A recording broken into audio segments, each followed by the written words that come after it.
Mga katrops, welcome back ulit sa aking channel, Sports React PH. At ngayon nga ay pag-uusapan natin ang balitang posibleng pagkuha ng Miami Heat kay Killian Hayes. Pag-uusapan na rin nga natin dito sa ating panibagong video, ang balitang plano na nga po ng Lakers na kunin si Rajon Rondo.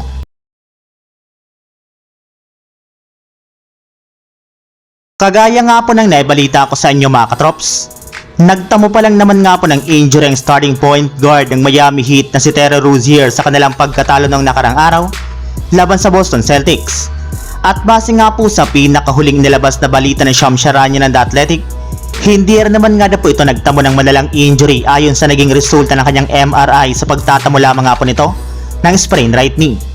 Pero sa kabila nga po niyan ay inaasahan para naman nga po na mawawala ito sa kanilang team ng ilang linggo,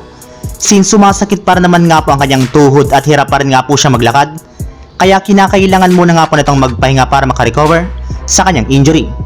Ayon pa nga po sa mismong Miami Heat insider na si Era Wenderman, posible nga na pong makabalik at makapaglaro ito sa kanilang team ilang games pagkatapos ng All-Star break. At dahil nga po mga katrop sobrang short-handed ngayon ang lineup ng Miami Heat, ay maaari na nga po silang kumuha ng bagong playmaker o guard na available sa loob ng buyout market na maaari nga po nilang papirmahin ng isang 10-day contract.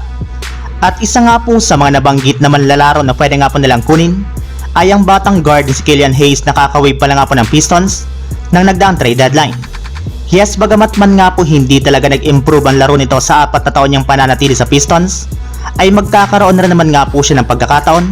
na patunay ng kanyang sarili. Ayon pa nga po sa ilang mga analyst,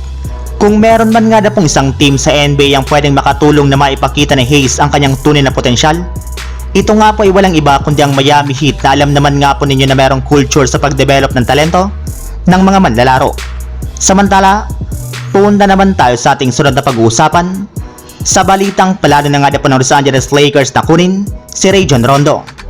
Ngayon nga po mga katrops na tapos na ang Lakers sa pag-ayos ng kanilang lineup ngayong season, ay kailangan na rin naman nga po ng kanilang team na ayusin ang kanilang coaching staff, kung saan dapat nga po nila ditong ilagay bilang assistant coach si Rajon Rondo,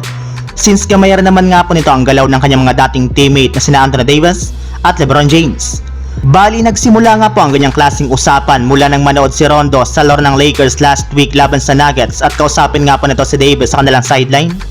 kaya meron nga po talagang posibilidad na kunin ito ng Los Angeles Lakers. Pero ayon nga po mga katrop sa ibinulgar na balita ng isang NBA insider, malabo rin naman nga pong makasali pa si Rondo sa coaching staff ng Lakers, since as of now nga po ay puno na rin naman nga po ang pwesto nila dito, kaya kung sakasakali ay mukhang sa darating na offseason pa nga po ito mangyayari.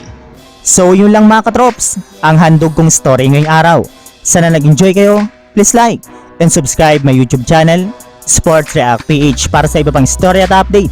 patungkol sa NBA. Kita-kits muli sa ating susunod na video.